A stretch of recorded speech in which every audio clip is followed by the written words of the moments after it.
الحمد للہ وکفی وسلام علی عبادہ الذین اصطفی اما بعد اعوذ باللہ من الشیطان الرجیم بسم اللہ الرحمن الرحیم اقیموا الصلاة وآتوا الزکاة وارکعوا مع الراکعین صدق اللہ مولانا العظیم۔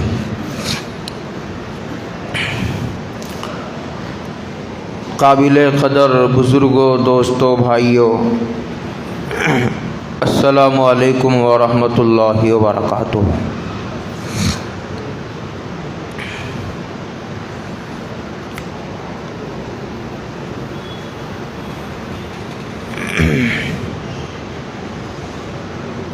اسلام کے 5 بنیادی ارکان ہیں۔ سب سے پہلا رکن اس بات کی گواہی دینا کہ اللہ الہ الا اللہ، کہ اللہ کے علاوہ کوئی معبود نہیں،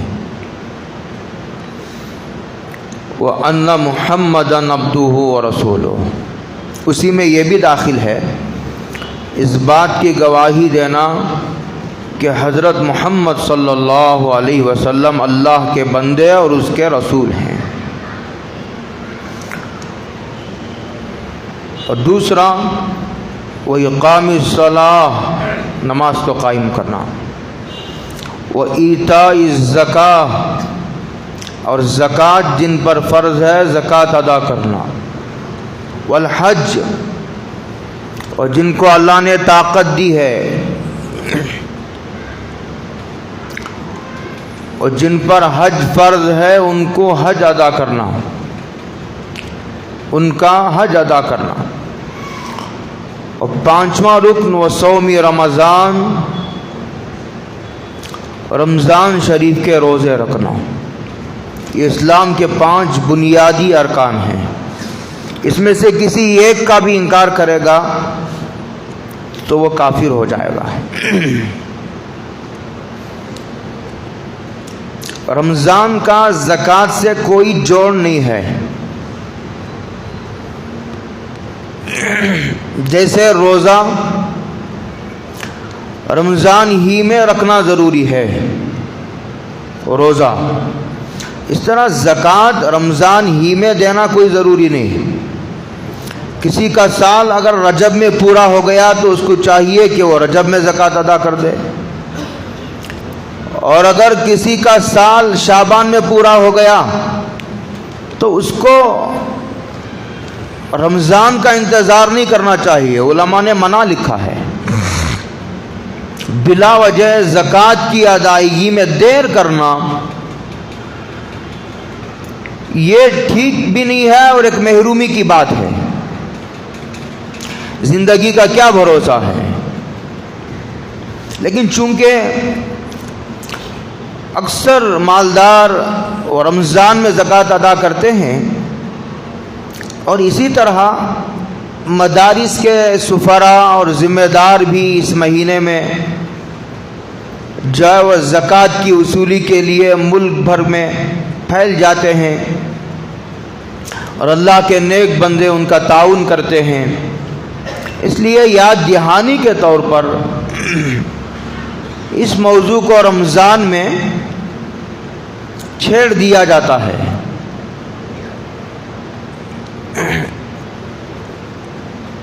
وَذَكِّرْ فَإِنَّ الذِّكْرَىٰ تَنفَعُ الْمُؤْمِنِينَ، آپ یاد دہانی کراتے رہیے، اس لیے کہ یاد کرانا ایمان والوں کو نفع دیتا ہے۔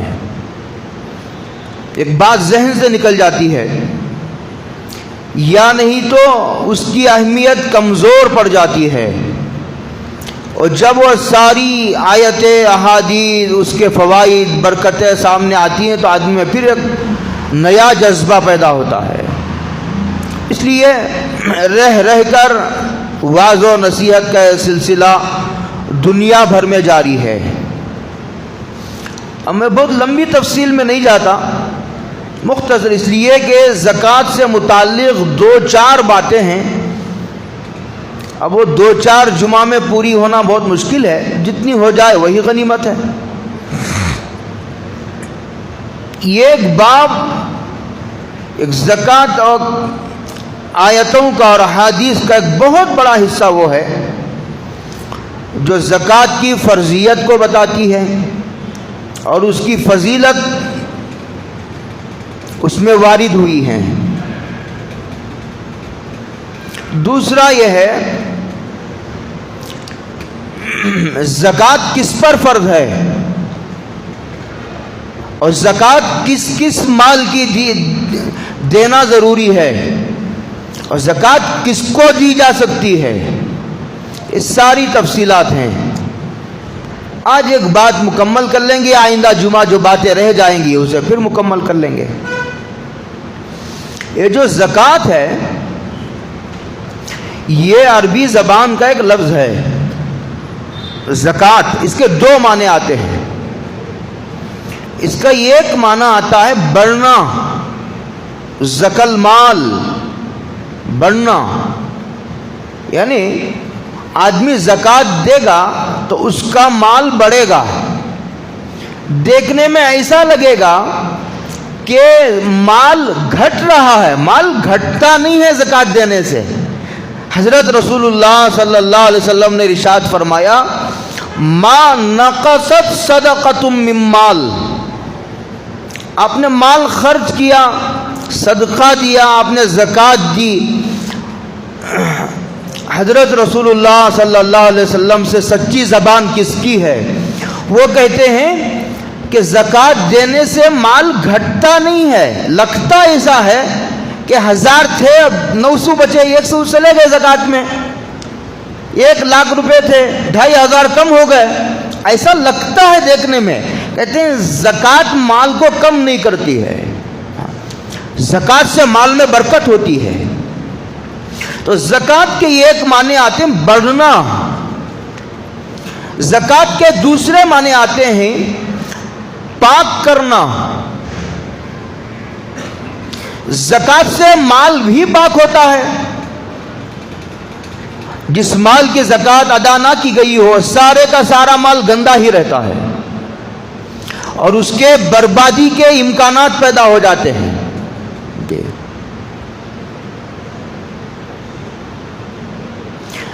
زکوٰۃ دینے سے مال پاک ہو کر قابل استعمال بن جاتا ہے،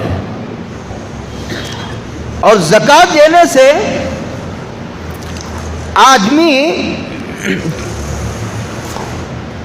آدمی بھی پاک ہوتا ہے، آدمی کی روح پاک ہوتی ہے۔ وہ جو روحانی بیماری ہے، دنیا کی محبت، ہرس، لالچ، زکوٰۃ اس کے لیے، زکوٰۃ اس کا توڑ ہے، اس بیماری کا، اس زہر کا تریاق ہے۔ تو 2 فائدے ہیں زکوٰۃ کے، ایک مال بڑھتا ہے زکوٰۃ دینے سے، اور دوسرا آدمی کا مال بھی پاک ہوتا ہے اور آدمی کی روح بھی پاک ہوتی ہے زکوٰۃ کے معنی۔ قرآن مجید میں ہے، حضرت رسول اللہ صلی اللہ علیہ وسلم کو مخاطب بناتے ہوئے اللہ تعالیٰ نے یوں کہا خذ من اموالہم صدقہ، یہاں صدقہ سے مراد زکوٰۃ ہے۔ کہا تم ان لوگوں سے زکوٰۃ کو وصول کرو، یہ زکوٰۃ تطہرہم، 2 الفاظ قرآن نے استعمال کیے، یہ زکوٰۃ ان کو گناہوں سے پاک کر دے گی، گناہوں سے پاک و صاف ہو جائے گا آدمی، اور آدمی کی مغفرت ہو جائے گی۔ زکوٰۃ دینے کا ایک نفع، وَتُزَكِّيهِمْ بِهَا، اور دوسرا وہ جو دنیا کی ناپاک محبت ہے، یہ بیماری ہے، یہ لالچ ہے، ہرس ہے، جس کی وجہ سے آدمی کے دل میں سختی پیدا ہوتی ہے، خود غرضی پیدا ہوتی ہے، آدمی مطلبی بن جاتا ہے، کسی کی ہمدردی کا جذبہ اس کے اندر باقی نہیں رہتا. یہ سب بیماریاں ہیں. زکوٰۃ دینے سے ان بیماریوں کی اصلاح ہوگی. بخار کی دوائی الگ ہے، سر کے درد کی دوائی الگ ہے، دل کا دورہ پڑ گیا اس کی دوائی الگ ہے، کینسر ہو گیا اس کی بیماری الگ، اس کی دوائی الگ ہے، کسی کو ٹی بی کا مرض آ گیا اس کی دوائی الگ ہے، کسی کو شوگر ہو گیا اس کی دوائی الگ ہے. لیکن یہ جو دل میں مال کا لالچ ہے اس کی دوائی زکوٰۃ ہے. قرآن کریم کہتا ہے 2 فائدے، گناہ معاف ہوں گے اور پھر جو ہے مال زکوٰۃ دینے سے مال بڑھے گا، اور پھر آدمی کی دل کے اندر جو لالچ ہے اس کی اصلاح ہوگی. وہ جو زہریلے اثرات ہیں مال کے وہ ختم ہوں گے. یہ قرآن مجید میں ہے.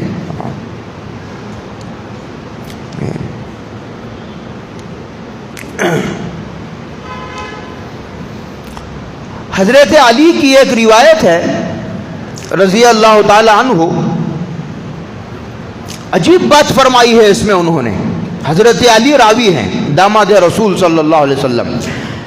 فرماتے ہیں ان اللہ فرض علی اغنیاء المسلمین فی اموالہم، اللہ تعالیٰ نے مسلمانوں کے مالداروں پر زکوٰۃ فرض کی ہے. کتنی فرض کی؟ کہتے ہیں کہ اتنی فرض کی ہے کہ جس سے غریبوں کا کام چلنے لگتا ہے، ان کا کوئی کام نہیں رکتا، ان کی کوئی ضرورت نہیں رکتی. جتنے غریب اتنے مالدار پیدا کیے ہیں. عجیب بات ہے، اس روایت کو توجہ سے سنو. جتنے غریب پیدا کیے ہیں اتنے ہی مالدار بھی پیدا کیے ہیں، اور یہ غریبی مالداری کو اللہ نے تقسیم کیا ہے تاکہ مالداروں کا کام بھی چلتا رہے، غریبوں کا کام بھی چلتا رہے. اس لیے کہ مالداروں کو نوکروں کی ضرورت ہے اور اسی طرح غریبوں کو پیسوں کی ضرورت ہے. ان کا کام بھی چلے گا، ان کا کام بھی چلے گا.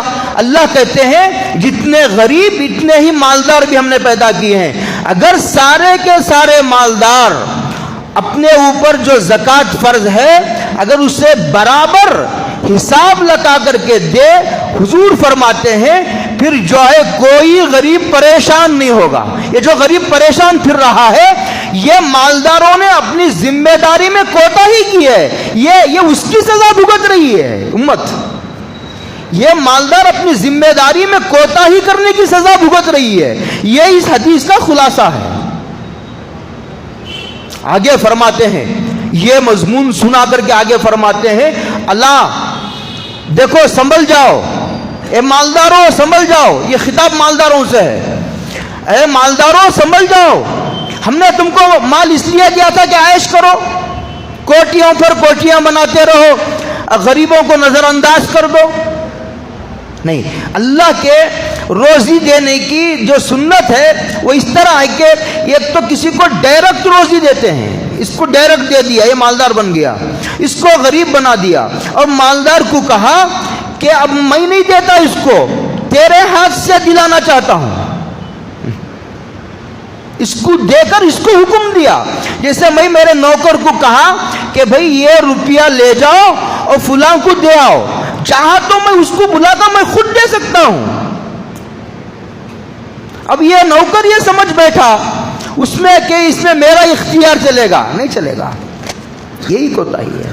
تو کہا ہے مالداروں سنبھل جاؤ، اگر تم نے سجدے سہو نہیں کیا، اگر تم اس حرکت سے باز نہیں آئے، تمہارے اوپر جو زکوٰۃ فرض ہے اگر تم نے اس کو ادا کرنے کا اہتمام نہیں کیا تو ہم تم کو بہت سخت حساب لیں گے تمہارا. یحاسبہم حسابا شدیدا. اور آگے فرماتے ہیں او یعذبہم عذابا الیما، اور دردناک عذاب دیں گے. یہ حضرت علی کی روایت ہے. اچھا، اللہ تعالیٰ کی کمال مہربانی دیکھیے. اللہ کو کہنا یہ ہے کہ زکوٰۃ دو، یہ کہنا ہے اللہ کو. لیکن یوں کہہ رہے ہیں اللہ کہ من ذا الذی یقرض اللہ قرضا حسنا. دیکھو یہ ہے ہدیہ، آپ نے مجھے ہدیہ دیا، گفٹ، ہدیہ دیا، بات ختم ہو گئی. لوٹانا واجب نہیں، ہدیے کا واپس کرنا واجب نہیں. لیکن ایک آدمی نے مجھے قرض دیا، میں نے قرض لیا، اب قرض کا واپس لوٹانا ضروری ہے. اتنا ضروری ہے کہ سرکار دو عالم صلی اللہ علیہ وسلم جب نماز جنازہ پڑھانے کے لیے آتے تو پوچھتے بھائی اس جنازے والے کا قرض کسی کے ذمہ ہے؟ اس کے ذمہ کسی کا قرض ہے؟ تو لوگ اگر کہتے کہ ہاں ہے تو حضور پوچھتے کون ذمہ داری لے گا ادا کرنے کی؟ کوئی آدمی کہتا حضور میں لوں گا رشتہ داروں میں سے، حضور نماز جنازہ پڑھا دیتے. کوئی نہ لیتا تو حضور کہتے میں ذمہ داری لوں گا، پھر نماز جنازہ پڑھا دیتے. قرض کا ادا کرنا اتنا ضروری ہے. اب جو لیتا ہے آدمی دینا ہی نہیں معلوم، لیتے وقت ہی نیت ہے کہ دینا نہیں ہے، اسی لیے قرض دینے والوں کے حوصلے پست ہو گئے. اور ہم بھی بیانوں میں قرض دینے کی ترغیب نہیں دیتے. کیوں نہیں دیتے؟ جو لیتا ہے وہ دیتا ہی نہیں.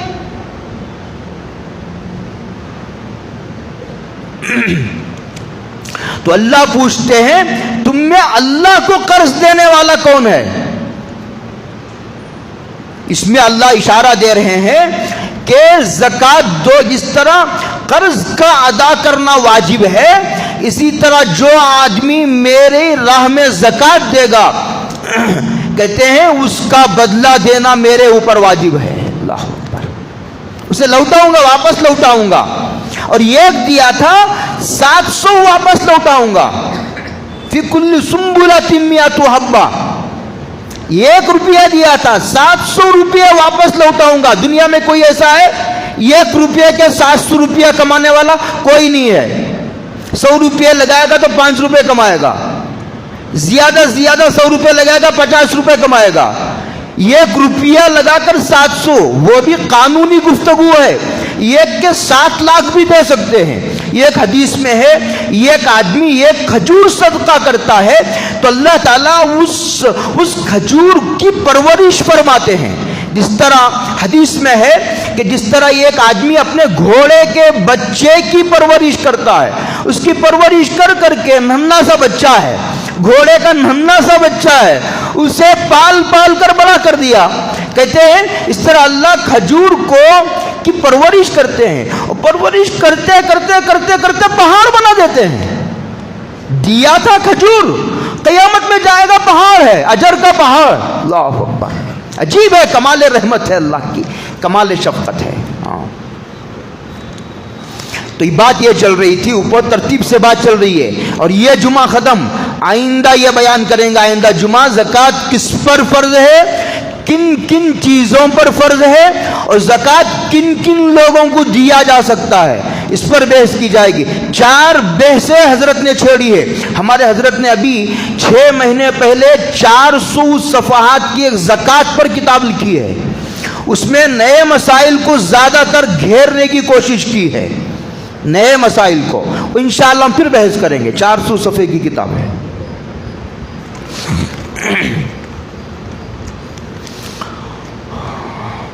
حدیث پاک میں آتا ہے، حضرت رسول اللہ صلی اللہ علیہ وسلم ارشاد فرماتے ہیں اور روزانہ 2 فرشتے آسمان سے نازل ہوتے ہیں.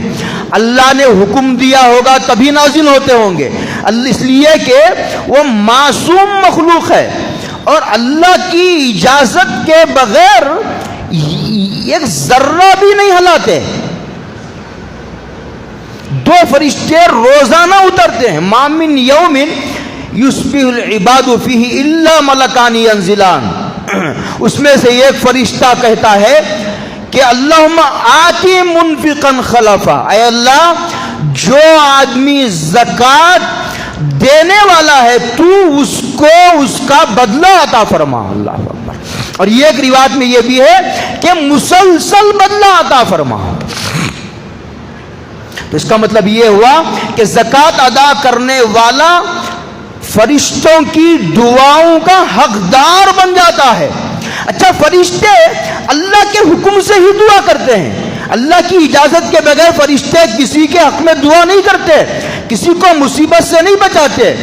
وہ نازل ہوتے ہیں اللہ کی اجازت سے، وہ دعا کرتے ہیں اللہ کی اجازت سے۔ وہ جو دوسرا فرشتہ ہے وہ کہتا ہے وَيَقُولُ الْآخَرُ اللَّهُمَّ آتِ مُمْسِكًا تَلَفًا، اے اللہ جس نے زکوٰۃ کو روک لیا ہے اس کے مال کو تباہ و برباد کر دے۔ اس لیے کہ مال دینے کا مقصد نہیں پورا ہوا، ہم نے جس ذمہ داری دے کر کے مال دیا تھا اس نے ذمہ داری میں کوتاہی کی۔ اسی لیے میں کہا کرتا ہوں اگر یہ تعبیر گستاخی نہ ہو تو مالداروں کی مثال پوسٹ مین کی طرح ہے۔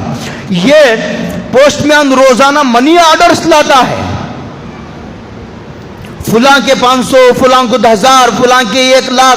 اب یہ پوسٹ مین یہ سمجھنے لگے یہ جتنے منی آرڈرز آئے ہیں سارے میرے ہیں، تو اس کو جوتے مار کر ڈسمس کر دیا جاتا ہے کہ ارے باولے وہ تو جس کے نام تھے اس کو پہنچانا تھا۔ یہی ہے کہ اللہ نے مالداروں کو مال دیا اور اوپر سے حکم دیا فلاں فلاں کو دو۔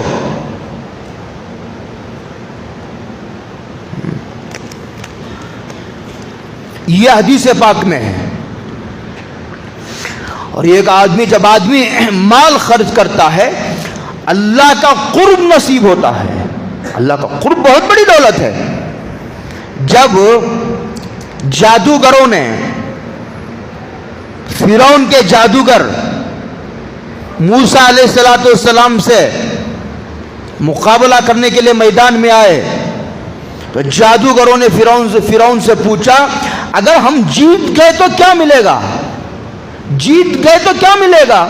تو فرعون نے عجیب جواب دیا، قرآن نے اسے کوٹ کیا ہے وَإِنَّكُمْ إِذًا لَّمِنَ الْمُقَرَّبِينَ، تم کو صلہ یہ ملے گا کہ تم میرے مقرب بن جاؤ گے، تم کو میں اپنا قریب کر لوں گا۔ قرب اتنی بڑی دولت ہے۔ تو اللہ کا قرب نصیب ہوگا۔ دوسرا، اللہ تعالیٰ دوزخ سے چھٹکارا، دوزخ کوئی امبا گڑی کا کھیل ہے؟ التخویف من النار، جہنم کے خوفناک مناظر، یہ اسی التخفیف من النار ایک کتاب کا نام ہے، علامہ ابن رجب حنبلی کی، اس کا اردو میں ترجمہ ہوا ہے جہنم کے خوفناک مناظر کے نام سے۔ گھروں میں پڑھو تو سمجھ میں آئے گا جہنم کیا چیز ہے۔ جہنم سے اللہ نجات عطا فرماتے، اور حضور ایک حدیث میں فرماتے ہیں کہ اللہ کے راستے میں خرچ کرو، یہ کھجور کا ٹکڑا ہی صحیح، ولو بشق تمرہ۔ اسی لیے سفیر آتے ہیں 10 روپے صحیح دو، 100 روپے صحیح دو، تمہارا بھلا ہوگا، تم کو تمہارا نفع ہے، سراپا تمہارا نفع ہے۔ یاد رکھو میری اس بات کو۔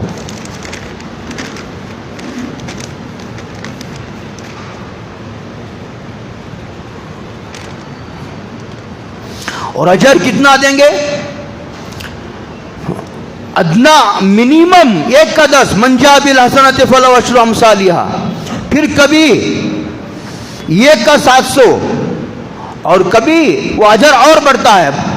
اخلاص جتنا بڑھتا جائے گا وہ اجر بھی بڑھتا جائے گا، اسی لیے اخلاص سے دینے کی کوشش کرو۔ تریدون وجہ اللہ، اخلاص سے دو گے تو مال میں برکت ہوگی، نہیں دو گے تو برکت نہیں ہوگی۔ اخلاص یہ دل کا عمل ہے، نظر تو نہیں آتا۔ ساری حکومت یہی اخلاص کرتا ہے۔ 2 لوگ نماز پڑھتے ہیں، ایک مقبول ہے ایک مردود ہے، 2 لوگ زکوٰۃ دیتے ہیں، یہ مقبول ہے یا مردود ہے، وہ تو وہیں پتہ چلے گا میدان محشر میں۔ اسی لیے بہت ڈرنے کی بات ہے۔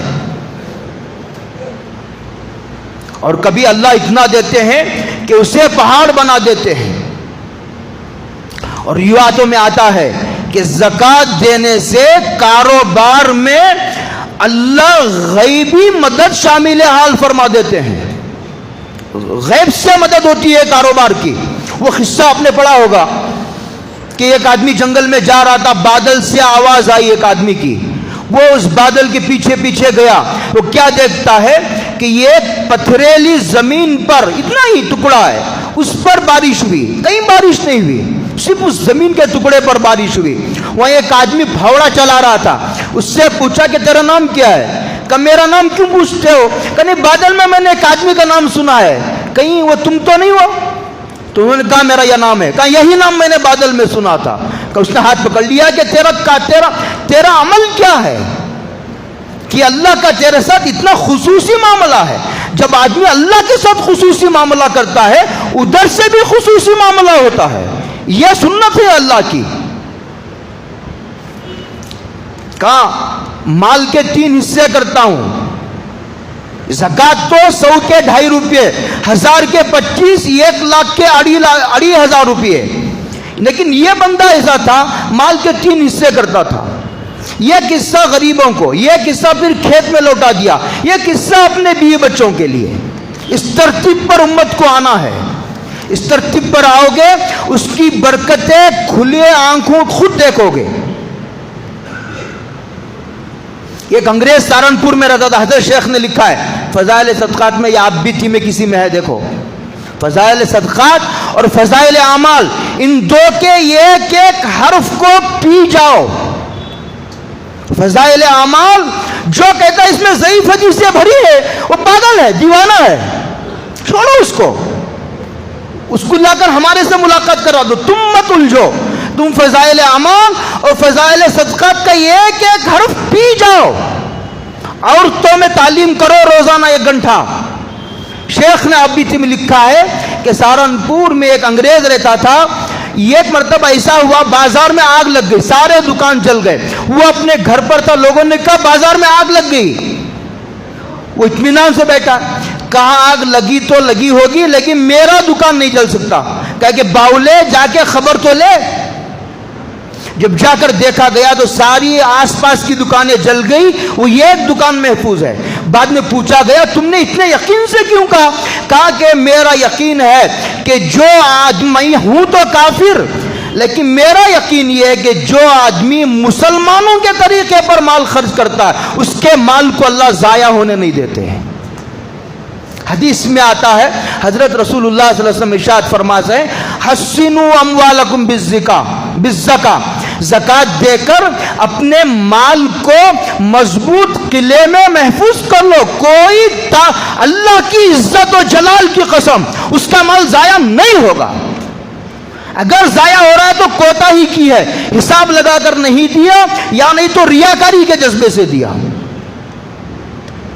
دوسرا فرمایا اپنے مریضوں کے صدقے کے ذریعے سے علاج کرو، بیمار ہو فوراً صدقہ دو، صدقے سے طاقتور عمل بتانے کے لیے ہمارے پاس کوئی عمل نہیں ہے۔ تیسرا فرمایا اگر مصیبت آ گئی تو دعا اور گڑ گڑانے سے اس کا استقبال کرو، مصیبت مانگو نہیں، آ گئی تو شکوہ نہ کرو، شکایت نہ کرو، اللہ کی طرف متوجہ ہو، جو مصیبت بھیجنے والا ہے وہی مصیبت کو دور کرنے والا بھی ہے۔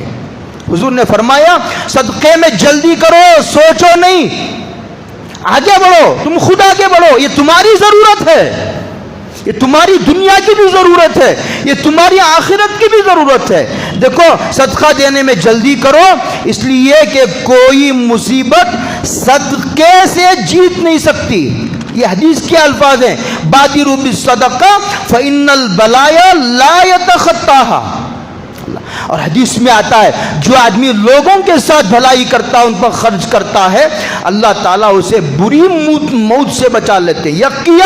یقیہ مساری السوء والآفات، آفات سے بچا لیتے ہیں اللہ تعالیٰ۔ اللہ کا غصہ ٹھنڈا ہوتا ہے زکات دینے سے، بری موت سے، بری موت کو ٹالتا ہے۔ زکات یہ اسلام کا پل ہے۔ شقیق بلخی ایک مشہور صوفی بزرگ ہیں، وہ فرماتے ہیں کہ ایک ایک چیز کو ہم نے ایک ایک میں پایا، اور پل صراط پر جنت اور دوزخ کے بیچ میں قیامت میں ایک یہ بچھایا جائے گا پل، بال سے باریک تلوار سے تیز، اس پر چل کر جنت میں جانا ہوگا۔ تو حضرت شقیق بلخی کہتے ہیں جو آدمی روزہ رکھتا ہے اور جو آدمی زکات و صدقے کا اہتمام کرتا ہے، پل صراط پر سے آسانی سے گزر جاتا ہے۔ یہ شقیق بلخی کی رائے ہے۔ اور کہتے ہیں کہ 3 چیزیں: ایک، اللہ کی عبادت کے علاوہ کسی کی عبادت نہ کرو. دوسرا، اللہ کے علاوہ کسی کو معبود نہ سمجھو. تیسرا، زکوٰۃ دو اور ہر سال دو اور خوش دلی سے دو، منہ بسور کر، منہ پر بل پڑ گئے، بڑے بوجھ سمجھ کر. حدیث میں آتا قیامت کے قریب لوگ زکوٰۃ کو ظلم سمجھیں گے، تاوان سمجھیں گے. ہاں، یہ گناہ ہے. کہتے ہیں کہ اگر ایسا کرو گے تو اللہ تعالیٰ تم کو ایمان کی حلاوت نصیب فرمائیں گے. اور بعض روایتوں میں آتا ہے جو قوم زکوٰۃ کو روک لیتی ہے اللہ تعالیٰ اس کو قحط میں مبتلا کر دیتے ہیں. یہ مختصر باتیں تھیں، باقی آئندہ جمعہ انشاءاللہ زندگی باقی رہی تو یہ بیان کریں گے کہ زکوٰۃ کن لوگوں پر فرض ہے اور زکوٰۃ کس کس مال کی دینا ضروری ہے. اب نئے جدید نئے مسائل بہت پیدا ہو گئے، میں اشارہ دوں گا انشاءاللہ، کوشش کروں گا. اور تیسرا، کن کو دینا جائز ہے اور کن کو دینا ناجائز ہے، یہ آئندہ انشاءاللہ زندگی باقی رہی. یار زندہ صحبت باقی. وآخر دعوانا الحمدللہ.